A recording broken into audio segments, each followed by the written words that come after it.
మీరు ఎందుకంటే అప్పటిదాకా నేను పార్టీలోనే లేని. అదే అంటున్నా, రాజకీయంగా సేవ చేయాలనుకున్న మీరు ఎందుకు బీజేపీని ఎంచుకున్నారు అని?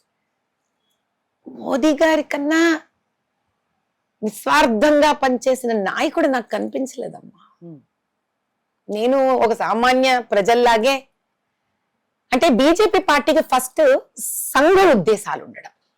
ఓకే. నాకు సంఘం అంటే చాలా గౌరవం, నాకు సంఘం అంటే చాలా ఇష్టం. వాళ్ళు ఇంకా చాలా మందికి పూర్తిగా అర్థం కాలేదు. వాళ్ళని అర్థం చేసుకోవడం అంత సులువైంది కాదు.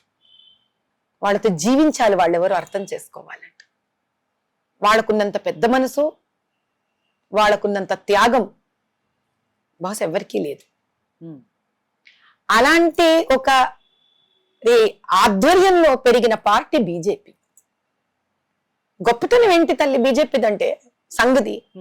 ఎవరైనా తప్పు చేస్తే బీజేపీ పార్టీలో సంఘము ఒక్క నిమిషం వెనకాడదమ్మా, నిర్భయంగా బయటకు వచ్చి చెప్తుంటుంది. ఎంత ధైర్యం ఉండాలి తల్లి అలా నిజం మాట్లాడాలంటే, తన పార్టీ పట్ల తానే వచ్చి నిజం మాట్లాడాలంటే. రాజకీయ నాయకులు ఇంకా దాచుకుంటూ ఉంటారు, సంఘ దాచుకోవట్లేదే, ఓపెన్ వచ్చి క్రిటిక్స్ పాస్ చేస్తా ఉంది. అటువంటి మనస్తత్వం వ్యక్తిని నేను బేసిక్ గా ఏదైనా నిర్భయంగా వచ్చి బయటికి చెప్పేస్తాను.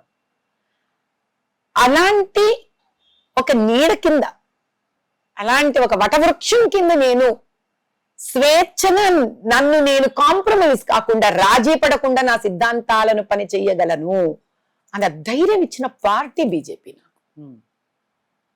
ఇంకా వేరే పార్టీని ఎంచుకుని అసలు అవకాశమే లేదు. ఎందుకంటే తెలంగాణ రజాకారు అనే ఒక భయంకరమైన రక్తపాతంలో మునిగి తేలిన రాష్ట్రం తెలంగాణ. అటువంటి రజాకారులతో ఎవరు చేయగలిపినా నేను వాళ్ళని క్షమించలేను తల్లి. ఎందుకంటే స్త్రీని నేను.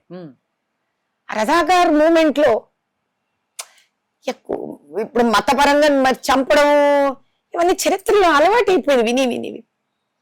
కానీ బతుకమ్మ పేరు మీద స్త్రీలని వాళ్ళు ఏం చేశారు తల్లి? ఏం చేశారు? ఒక గ్రామంలో స్త్రీలు ఏం చేస్తారమ్మా మనని? స్త్రీనై ఉండి అలా స్త్రీలను ఒక సమూహాన్ని శారీరకంగా మానసికంగా హింస పెట్టిన లాంటి రజాకార్లతోటి రాజకీయ స్వప్రయోజనాల కోసం చేతులు కలపడం అంటే, అటువంటి పార్టీకి నేను చేరడం అంటే, ఈ జీవితం జీవించినా ఒకటే చచ్చినా ఒకటే. ఇంకా నాకు సిద్ధాంతాలు ఎందుకు తల్లి? కాబట్టి అది నేను చేయలేనమ్మా.